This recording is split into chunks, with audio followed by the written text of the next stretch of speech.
तो HIV ads awareness में की सीरीज में ये तीसरा और आखिरी वीडियो है। ये वीडियो बेसिकली डॉक्टर्स के लिए ज़्यादा ज़रूरी है। हम HIV की स्टेजिंग को दो प्रमुख तरीक़ों से याद कर सकते हैं। WHO clinical staging stage 1 to 4 and CD4 based staging that is immunological staging. WHO adult adolescent में CD4 लेस देन 200 को या WHO स्टेज 3/4 इवेंट को एडवांस HIV डिजीज मानता है, जिसको हम कहते हैं AHD। AHD का फुल फॉर्म है advance HIV disease. Advance HIV disease is characterised by either patient has CD4 less than 200 or having WHO stage 3 or 4। अब हम बात करते हैं WHO की क्लिनिकल स्टेजिंग क्या है फॉर एडल्ट्स एंड एडोलेसेंट। पहला है स्टेज 1, इट इज़ एसिम्प्टोमेटिक, मतलब मरीज में कोई लक्षण ना हो, या फिर persistent generalise lymphadenopathy. WHO stage 2 is unexplained weight loss less than 10%, recurrent respiratory infections, herpes zoster, angular cheilitis, recurrent oral ulcer, papular pruritic eruptions, seborrheic dermatitis and fungal nail infection.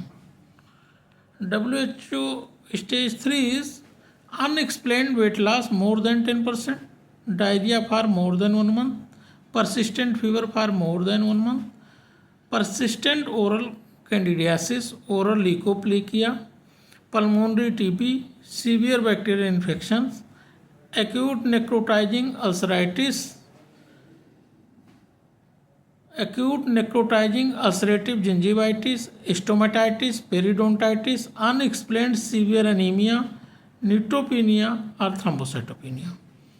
WHO stage 4 is AIDS level or severe HIV disease, HIV wasting syndrome, pneumocystic carinae infection,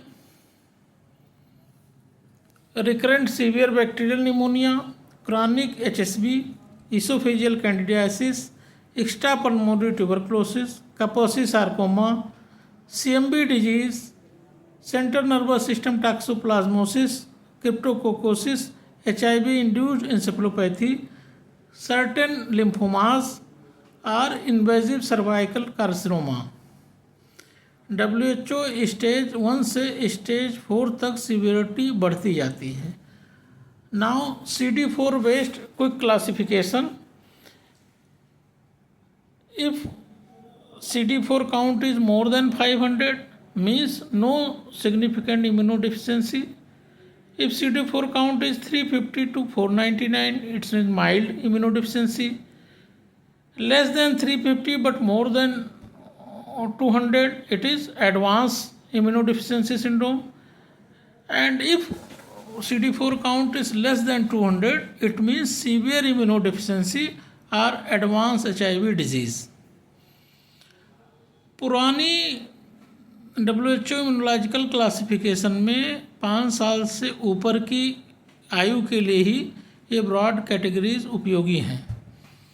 ads की diagnosis is confirm HIV infection या फिर निम्न में से कोई एक होने पर स्टेज 3 एड्स क्लासिफिकेशन होती है। मतलब कन्फर्म HIV इन्फेक्शन हो या फिर लेस देन 200 CD4 काउंट हो या CD4 परसेंटेज लेस देन 14% और एड्स डिफाइनिंग कंडीशन हो, चाहे CD4 मोर देन 200 से अधिक हो। अब तीसरी एक डिफिनीशन है high yield AIDS defining illness किसको कहते हैं। दिस इज न्यूरोसिस्टिक jirovecii pneumonia, oesophageal candidiasis, extrapulmonary tuberculosis, cryptococcosis, cerebral toxoplasmosis, CMV retinitis, Kaposi sarcoma, certain non Hodgkin's lymphomas, primary CNS lymphoma, recurrent bacterial pneumonia, chronic cryptosporidosis and invasive cervical carcinoma। ये जितनी मैंने आपको condition बताई हैं they are known as AIDS defining illness. अब किसी का CD4 count less than 200 है तो उसमें निमोसिस्टिक कैरनाई निमोनिया का रिस्क बहुत ज़्यादा है। अगर लेस देन 100 पहुंच गया है तो टॉक्सोप्लाज्मोसिस या क्रिप्टोकोकोसिस का रिस्क ज़्यादा है। और अगर लेस देन 50 के नीचे आ गया, पहली कंडीशन में 200 से नीचे निमोसिस्टिस कैरनाई निमोनिया, 100 के नीचे टॉक्सोप्लाज्मोसिस या क्रिप्टोकोकोसिस का रिस्क बढ़ता है, 50 के नीचे CMV या फिर डिसेमिनेटेड MAC का रिस्क बढ़ जाता है। तो कुल मिला के जो पूरा सार है, WHO stage 3/4 equal to advance HIV disease, और एड्स की CDC डेफिनेशन मुख्यतः CD4 less than 200, CD4 percentage less than 14% या फिर एड्स डिफाइनिंग इलनेस पर आधारित है। Thank you.